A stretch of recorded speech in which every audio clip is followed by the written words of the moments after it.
बांग्लादेश में शेख हसीना का पीएम पद से इस्तीफा, 18 सदस्यीय अंतरिम सरकार प्रस्तावित। सेना प्रमुख बोले, हालात सुधारने का दीजिए मौका। बांग्लादेश में पीएम आवास में घुसे प्रदर्शनकारी, अवामी लीग अध्यक्ष शेख हसीना के कार्यालय को फूंका। देश छोड़ मिलिट्री हेलीकॉप्टर से भारत पहुंची शेख हसीना। राहुल गांधी और प्रियंका गांधी से मिलने पहुंचे अलग अलग राज्यों के कुली। बिहार में लालू यादव की सरकार में मिले ग्रुप डी के स्टेटस को बहाल करने की मांग।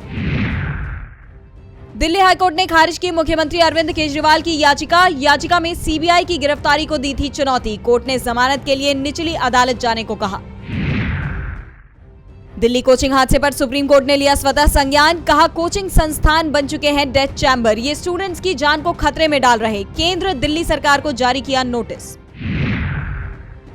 सुप्रीम कोर्ट ने यूपी सरकार को लगाई फटकार। कहा, सजा माफी की याचिकाओं पर विचार करने में क्यों हो रही है देरी। एक दोषी की सजा में छूट की मांग को लेकर दायर याचिका पर सुनवाई कर रहा था सुप्रीम कोर्ट। एमसीडी में सीधे पार्षद नियुक्त कर सकते हैं उपराज्यपाल। सुप्रीम कोर्ट ने कहा, पार्षदों को मनोनीत करने के लिए दिल्ली सरकार से सलाह जरूरी नहीं।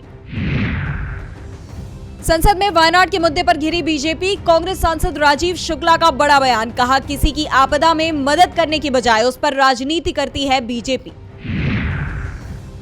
प्रसारण सेवा विधेयक को लेकर केंद्र पर बरसी प्रियंका गांधी। कहा, निजी हैसियत में लिखने बोलने वालों की जुबान पर ताला लगाने की तैयारी कर रही है मोदी सरकार। आर्टिकल 370 हटने के आज 5 साल हुए पूरे। बढ़ाई गई सुरक्षा व्यवस्था। महबूबा मुफ्ती ने हाउस अरेस्ट किए जाने का किया दावा। एक दिन के लिए रोकी गई जम्मू से अमरनाथ यात्रा। कांग्रेस ने 5 अगस्त को बताया black day for Jammu Kashmir. Fadnavis के कहने पर परमबीर ने लगाए थे मुझ पर आरोप। पूर्व गृह मंत्री अनिल देशमुख का देवेंद्र फडणवीस पर हमला। महाविकास अघाड़ी सरकार को गिराने के लिए उन पर झूठे आरोप लगवाने का किया दावा।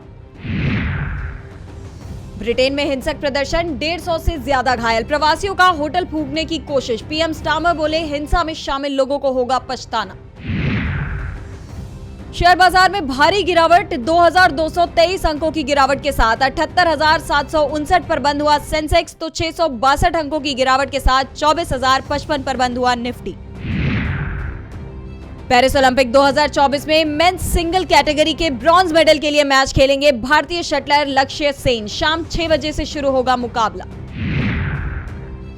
नागेश कुकुनूर की मिसेज देशपांडे में नजर आएंगी माधुरी दीक्षित। निभाएंगी सीरियल किलर का किरदार। फ्रेंच सीरीज का रीमेक है ये शो।